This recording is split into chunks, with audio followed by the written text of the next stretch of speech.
Umabot na nga rito ang nakamamatay na novel coronavirus galing China. Wala nang panganib na dala ang bulkang Taal. Luzon, Visayas at Mindanao, simulan natin ang balitaan. Operasyon ng tren, taxi at TNVS papayagan na sa Metro Manila sa ilalim ng General Community Quarantine sa Lunes. Dine-in sa mga restaurant, dedesisyonan pa ng Interagency Task Force on Emerging Infectious Diseases kung papayagan na sa GCQ.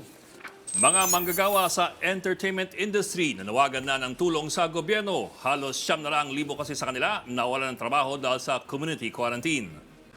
At guard sa Maynila ay hinangaan ng netizens dahil sa pagtututor sa bata kahit naka-duty. Magandang gabi Luzon, Visayas at Mindanao. Inanunsyo ni Pangulong Duterte kagabi na isa sa ilalim na sa General Community Quarantine ang buong Metro Manila simula sa June 1. Kasabay po nito ang bahagyang pagbubukas ng trabaho at pagbiyahe ng ilang public transport. Kaya naman sa EDSA, inihahanda na ang gagamiting bus lane at bus stops simula Lunes. Para sa iba pang detalye, nagbabalita live si Gerard de la Peña. Gerard, kumusta ang sitwasyon dyan? Bok Cheryl, ang nakikita niyong construction dito sa gitna ng EDSA ay bahagi ng paghahanda para sa pagpapatupad ng General Community Quarantine dito sa Metro Manila simula sa Lunes. Ang nakikita niyong construction ngayon dito, ito mismo yung bus stations na gagamitin ng mga pasahero. Kaya naman ngayong linggo rin ay sinimula na rin ng MMDA ang paglalagay ng mga barikada dyan sa northbound lane ng EDSA sa bandang Estrella at Guadalupe. Binakbak na rin ang Center Island sa may Guadalupe Station ng MRT. Tukod din ang mga sasakyan sa bandang Boni Avenue hanggang sa Mega Mall, pati sa may Main Avenue sa Cubao dahil sa barriers at reconstruction. Ang siste, tatanggalin na ang dating yellow lane para sa mga bus at sa mga ilalim ng MRT ang magiging drop-off at pick-up point ng mga pasahero. Bahagi ito ng mga bagong guidelines na ipapatupad sa pagpasok ng Metro Manila sa GCQ sa Lunes. Ang pampublikong sasakyan lamang na maaaring sakyan ay ang P2P bus, taxi at TNVS, pati na rin ang LRT, MRT at PNR. At kung sakaling masyadong maraming pasaherong sasakay, may bus augmentation para rito. Sa June 21 pa raw papayagang mag-operate ang mga city at provincial buses, mga modern jeepney at UV Express. Sa loob ng sasakyan, ipapatupad ang social distancing. Kailangan naka-face mask ang mga pasahero at cashless na rin ang karamihan sa mga transaksyon. Wala pang aasahang bike lane sa Lunes ang mga nagbibisikleta. Pero bago matapos ang taon, target ng DOTR at MMDA na mapalaparan ang mga sidewalk sa EDSA para magkaroon na rin ng bike lanes. Bok Cheryl, may mga natukoy na rin ng DOTR na mga bagong ruta ng bus. At ngayong weekend nga magsasagawa sila ng inspection sa iba't ibang MRT stations para nga maplansya na ang planong ito. Bok Cheryl. Bok, so yung dating bus lane sa kanan, ililipat ngayon lahat sila doon sa kaliwa. Kumbaga, ididikit na yung bus lane doon sa MRT side. Ano raw ang dahilan nito? Dahil malaking pagbabago ito para sa mga kababayan natin. Tama yan, Bok. Yung dating alam natin na yellow lane nando sa outer lanes ng EDSA, yan ay malilipat na bale dito sa inner lanes. Actually, ito matagal na itong plano ng DOTR pero nahihirapan lang sila mag-implement dahil medyo malaking pagbabago nga ito para sa lahat. Ito yung sistemang pinapairal din doon sa ibang mga bansa na may efficient transport systems na yung kanilang mga bus, yung tinatawag nilang bus rapid transit system ay nandoon sa inner lanes ng kanilang mga main highways at doon sa gitna bumababa yung mga pasahero. Yun nga lang kailangan talagang gumawa ng infrastructure para dito.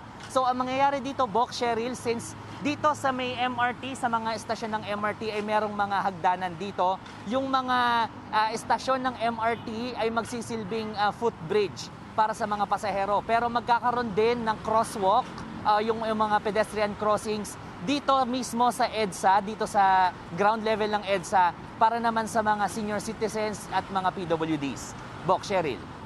Gerard, ang magiging daanan lang ng mga pasahero ay yung mga MRT stations? Tama yan, Cheryl, kasi dito sila bababa sa gitna, dito mismo sa ilalim ng MRT stations. At ayun nga, ang kanilang dadaanan dito ay yung estasyon ng MRT. Pero meron tayong nakitang ilang exemptions dyan. Katulad doon sa bandang Main Avenue, malapit sa Cubao.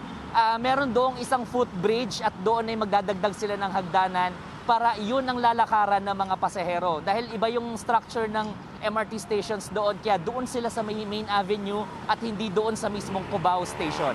Cheryl. Bok, you're talking kasi about infrastructure na kailangan pang itayo. Mga overpass yan, tsaka mga adjustment doon sa MRT stations and all that. Pero in the meantime, if I understand correctly, lalagyan ng parang pedestrian crossing, sabi mo nga, doon sa ground level. Hindi ba delikadong tumawid sa EDSA? Kahit lagyan mo ng pedestrian crossing yan, humaharurot pa yung mga sasakyan dyan eh. Magtatao ba ng mga enforcer dyan at mag-i-stop and go ba yung EDSA? In other words?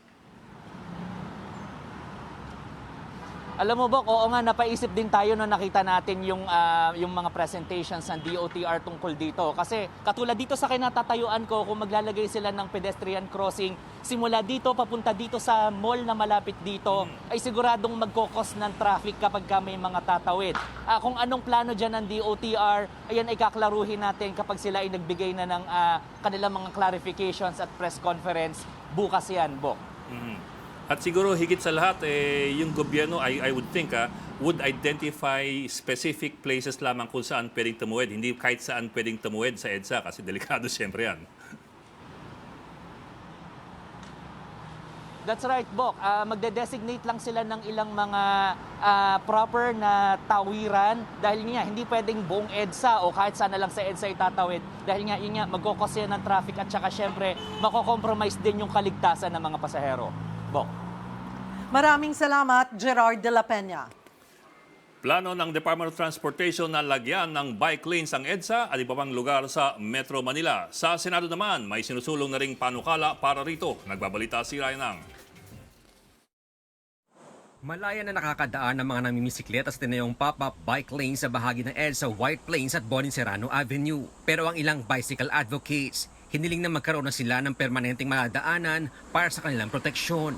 Lalo't inaasang dadami ng sasakyan kapag pinatupad ng General Community Quarantine sa Metro Manila sa June 1. We should treat this as an emergency, especially because there will be limited public transportations. These pop-ups could even teach us and help us with the implementation of our long-term plans.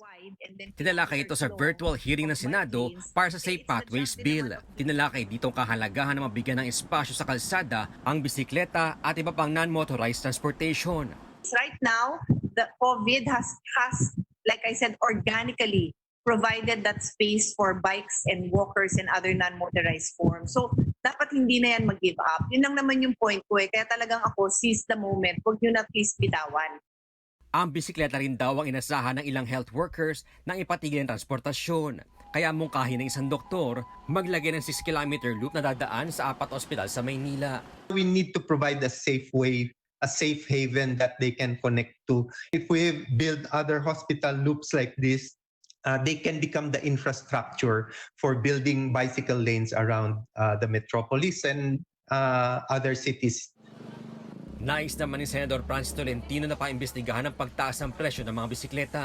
If we can also advise DTI, kasi merong abrupt rise ng prices ng bisikleta ngayon, merong there should be a cap or a freeze on bicycles kasi nag-aagawan yung iba. Iminungkahi niya rin buhay ng bike lanes. Bagay na ayon sa MMDA ay aktibo pa rin naman. Nakikipag-ugnayan na rin ng DOTR sa MMDA para sa paglalagay ng mga bike lanes sa iba pang mga lugar. Sabihin ko lang ho na yung bicycle lane will not be limited to EDSA. It will be limited to parts of the country if it works. Para sa 1PH, Ryan Ang, News 5. Posibleng hindi na magbukas ang ilang restaurant at fast food services matapos malugid dahil sa COVID-19 pandemic. Kaya ang DTI inirekomenda na sa IATF ang gradual opening ng mga restaurants para sa dine-in customers. Nagbabalita si Shaila Francisco. Sa pagdinig sa Kamara kanina, nakiusap ang ilang restaurant owners na payagan na ang dine-in services sa mga GCQ areas. Hindi raw sapat ang delivery services, lalo't higit kalahating porsyento ng kanilang kita ay nagmumula sa dine-in. Dahil sa pagkalugi, ilang restaurants at fast food services ang hindi pa kaagad makakapag-operate, habang ang ilan pinag-aaralan na ang tuluyang pagsasara ng negosyo. They have had calls from friends who are, willing to give up the restaurants because they're bleeding heavily and they cannot continue their current operations until December. We are looking forward to dine-in being allowed so it can contribute to what we are now experiencing as only 50% versus pre-COVID sales. Maging ang mga mall, aminadong apektado sila sa tigil operasyon ng dine-in services. 1 in every 3 tenants in SM Supermalls are food tenants. No? So we also operate our own food court, which basically is a dine-in concept. No? So we join their call to allow the safe dine-in of the restaurants in the malls. Dine-in is a key, it's a very important part of the mall experience. I think if we can address these two things, it would give us a better chance to recover. Ayon sa DTI, inirekomenda na nila sa IATF na payagan ang gradual opening ng dine-in services. Ginagawa lang po natin, at least for the NCR, Regions 3-4, kung sino yung under GCQ, we're trying our best na mapaaga yung pag-reopen even on a gradual basis, kahit 30%, 60%, para maumpisahan na lang uli yung dine-in. Sakaling maaprubahan, magiging requirement ang pagsunod sa minimum health standards. Ilan dito ang pagkakaroon ng sapat na distansya sa mga mesa, mga dividers at foot markers sa dining area. May no mask, no entry policy rin, foot bath at may alcohol na isispray sa kamay ng customer at regular na paglilinis. Magbibigay din ng health checklist sa customers para sa contact tracing at may mga alternatibong paraan ng pagbabayad. Pinaiiwas din ang self-services at customer refill station, maging ang buffet at salad bar. Pero paglilinaw ng ahensya, walang gagawing accreditation bago payagan ng mga restaurant. Sa halip, magkakaroon na lang ng random inspection kung saan posibleng mapasara muna ang mga restaurant pag lumalabag. Aminado ang DTI, hindi rin sasapat ang 50% para mabawi ang kita ng restaurants. Kaya pinag-aaralan pa nila ang pwedeng adjustments dito. Kasabay naman yan, may nagsusulong na ibase na lang sa kita ng restaurant ang bayad sa renta. Bukas din sa idea ang ibang malls, pero nilino nilang tumutulong na rin sila para mapababa ang renta ng restaurants. Para sa 1PH, Shaila Francisco, News 5. Nagbanta ang Marikina LGU na ipasasara mga establishmentong hindi susunod sa safety standards. Tuloy-tuloy naman ang sasagawang rapid testing sa mga manggagawa sa lungsod. Nagbabalita si Jenny Don. Kaliwat kanan ang lagayan ng alkohol at mga marker para wag makalimutan ang physical distancing. Ito ang pag-iingat na ginagawa ng isang paggawaan ng sigarilyo na ininspeksyon ni Marikina Mayor Marcelino Teodoro. Ang kantin sa pabrika, hiwa-hiwalay din ang lamesa para di magdikit ang mga empleyado. Binibigyan din sila ng hygiene bag na may face mask, wipes, alcohol at vitamins.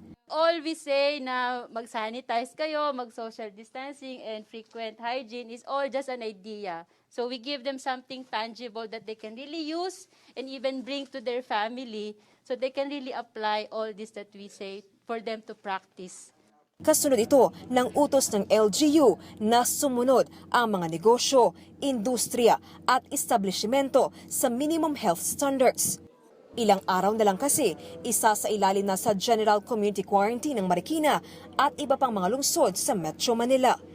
Tuloy-tuloy din ang rapid testing sa mga manggagawang magbabalik trabaho na. Kung may magpositibo, saka sila isa sa ilalim sa PCR testing. Hindi na tayo business as usual dahil meron tayong new normal na kailangan na sundin. Ini-encourage din natin ang mga work from home scheme o arrangement para malimit yung contact ng mga empleyado o manggagawa sa loob ng mga planta at mga pagawaan. Ganun din sa ating mga commercial establishments. Naghahanda rin ng LGU para maiwasan ang mas maraming kaso kapag madagdagan ang mga bubuksang industriya. Natatakot ako doon sa pagbubukas ng mga boundaries. Based on our computation, yung case doubling time natin nasa 12 to 13 days na ngayon eh. Nagsimula ang case doubling rate natin at 8.32 eh. So ngayon nasa nag-ano pa tayo, mas bumagal pa. May babala rin ng alkalde sa mga establishmento na lalabag sa protocols.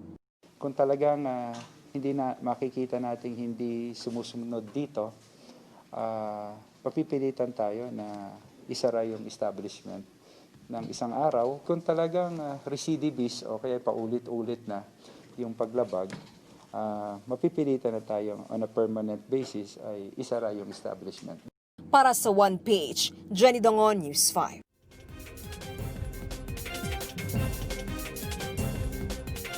Higit 20,000 preso ang napalaya kasabay ng community quarantine sa bansa.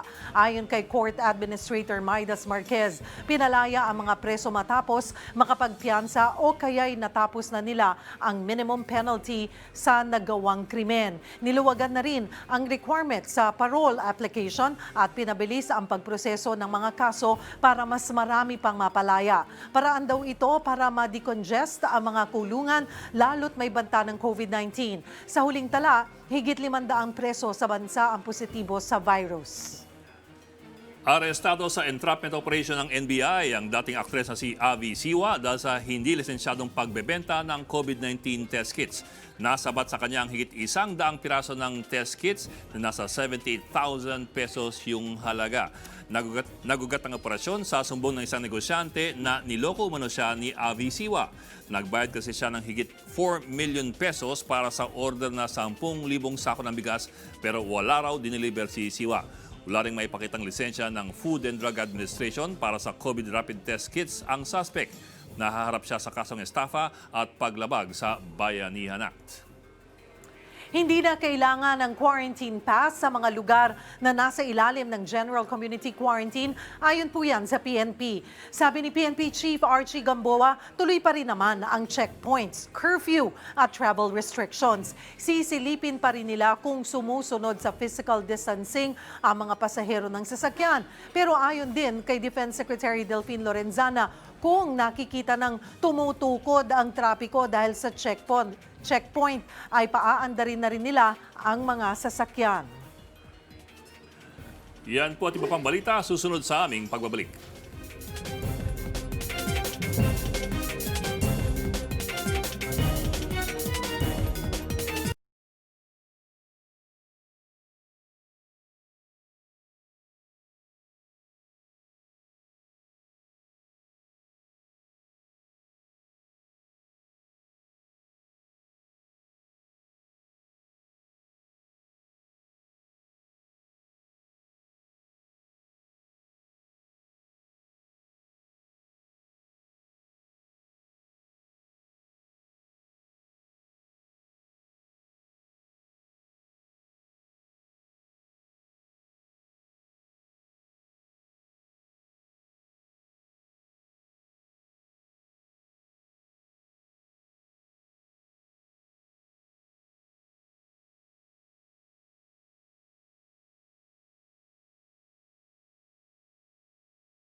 Inanunsyo ng Department of Health na bago mag-alas 9 pa ngayong gabi, lalabas na ang updated na listahan ng COVID cases sa buong bansa. Ayon po kay Health Spokesperson Rosario Berhere, binavalidate pa nila ang mga datos. Nilinaw din ng ahensya na 109 lang talaga ang fresh COVID cases mula po sa 539 na nakalagay sa new cases category kahapon. Yung 430 cases naman daw kasi ay late lang na i-report sa DOH kaya't kahapon lang din na isama sa kanilang tally. Para maiwasan ang lituhan, magkakaroon na ng bagong sistema sa pagre-report ng COVID cases. Kung dati ay numero lang ang mga kaso ang nakikita, ngayon daw ay ika-categorize na nila kung alin sa mga ito ang fresh cases at galing sa late reporting. Gustong ipatanggal ni Senator Franklin Drilon ang probisyon sa pagpataw ng parusa sa mga lumalabag sa Bayanihan to Heal as One Act. Para kay Drilon, ginawa ang batas para protektahan ang kalusugan ng mga mamamayan kontra COVID-19. Pero sa ilang buwan daw na pagpapatupad ng Bayanihan Act, trinatong kriminal ang mga lumabag sa batas. Halimbawa raw dito ang pag-aresto sa hindi sumunod sa quarantine rules at ang pamamaril sa isang retiradong sundalo. It's not a penal statute per se. The principal purpose of the law is to address an emergency and not punish a crime. Sabi pa ni Drilon, lahat din naman daw ng unlawful acts na nasa Section 6 ng Bayanihan Act ay nasa loob na ng iba pang batas. Kaya dapat daw ay alisin lamang ito. Hinihintay naman ng Senado na ma-certify as urgent na Malacanang ang batas para sa posibleng extension nito. So usually, Chairman, they wait for the committee report before they issue the certification. They want to see the version that we pass the committee level. So we have an assurance that certified, sir, Your Honors. Halos 900,000 manggagawa ng entertainment industry ang apektado ng COVID-19 crisis ayon po sa Film Development Council of the Philippines. Pero ayon kay Senador Sani Angara, pahirapan ang pagtulong sa sektor dahil freelancers ang karamihan sa mga apektado. Nagbabalita si Mian Los Baños. Sa pagdinig ng Senate Finance Committee tungkol sa mga panukalang may kinalaman sa stimulus package o pondong pantulong sa mga naapektuhan ng COVID-19, nanawagan ang mga kinatawan ng film and audiovisual industry na hindi sila nakatanggap ng ayuda mula sa gobyerno ng isailalim sa lockdown ang bansa dahil sa COVID-19 pandemic. Inilahad din nila ang problema sa pagkalugi at kawalan ng trabaho. Sila raw ang sektor na unang isinara simula na mag-lockdown dahil sa pagbabawal sa mass gathering gaya ng mga concert, panonood ng sine at shooting sa pelikula at commercial. At malamang sila rin daw ang huling mabubuksan. Ang laki-laki po ng audiovisual industry, and unfortunately nga po, dahil nga po hindi po kami nahahagip ng mga census studies, ng PSA statistics, minsan po ay nakakalimutan po yung aming pinagdadaanan. Sa survey naman ng Department of Finance at NEDA, lumalabas na arts, entertainment and recreation ang number 1 sa top 10 na pinakamatinding tinamaan na negosyo dahil sa pandemic. Pumapangalawa lang ang sektor ng turismo. Ayon pa kay FDCP Chairperson Liza Dino, higit 100 bilyong piso ang lugi ng industriya ng pelikula, creatives at telebisyon para sa taong 2020. Naglalaro rin sa 70 to 80% naman nagtatrabaho sa industriya ang freelancer o kaya'y no work, no pay. Kaya posibleng nasa 865,000 daw ng mga manggagawa ang apektado. Ang hiling nila, compensation na tatagal ng 6 na buwan. Sa tansya kasi nila, matatagalan pa bago manumbalik ang sigla ng industriya. Nakiisa naman si Senador Bong Revilla na isa ring aktor sa pinagdadaanan ng industriya. Ngayon lang po kasi narinig ang boses at kalagayan ng mga manggagawa sa industriya. Marami pong umiiyak na at sumisigaw na sa industriya. Nilinaw rin ng FDCP na kapag abot na sila ng tulong sa mga pinakaapektadong miyembro ng kanilang industriya. Pero hiniling nila na ang gobyerno na raw sana ang magbigay ng second wave ng tulong. Hiling din nila ang programang pautang para sa mga naluging grupo at producers. Ayon kay Senador Sani Angara na siyang chairperson ng komite, handa namang tumulong ang gobyerno. Yun nga lang dahil freelancers ang karamihan, problema raw ang pagkakaroon ng maayos na listahan para sa mga kailangang tulungan. Hindi rin daw sana problema ito kung gumulong na agad ang National ID System na mag-aayos ng database. Para sa 1PH, Mian Los Baños, News 5. Diyan lamang po kayo, marami pang siksik na balita sa aming pagbabalik.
Frontliner na, tutor pa. Ganyan inilarawan ng isang gwardiya sa Taft Avenue, Manila. Nakuha ng netizen ng gwardyang ito na nagtuturo sa isang bata kung paano magbasa at magsulat. Ayon po sa kumuha ng picture, posibleng ginagawa raw ito ng Kuya Guard tuwing bakante ang kanyang oras. Umani ng puri ang gwardiya dahil sa extra mile, hindi lang sa serbisyo kundi sa pagtulong sa iba. Higit 30 milyong pisong halaga ng personal protective equipment ang ibinigay ng Church of Jesus Christ of Latter-day Saints Charities at Alagang Kapatid Foundation sa gobyerno. Isinagawa ang turnover ceremony nito kanina sa Naval Reserve Command sa Intramuros, Manila. Kabilang sa beneficiary ng PPE donation ang PNP, Office of Civil Defense, Office of the President at lokal na pamahalaan ng San Pablo, Laguna at Marikina. Tuloy-tuloy din ang pamamahagi ng relief items ng Alagang Kapatid sa iba pang frontliners at mga apektado ng COVID-19 crisis. At yan po ang 30 minutos na paspas na balitaan ngayong gabi, ika-29 ng Mayo. Ako po si Ed Lingao. At ako naman po si Cheryl Cosim para sa iba pang news updates. Tumutok lamang po sa 1PH sa Signal TV Channel 1. Live din po kaming mapapakinggan sa Radio 5, 92.3 News FM. Kami po ang boses ng pinagkakaisang Pilipinas.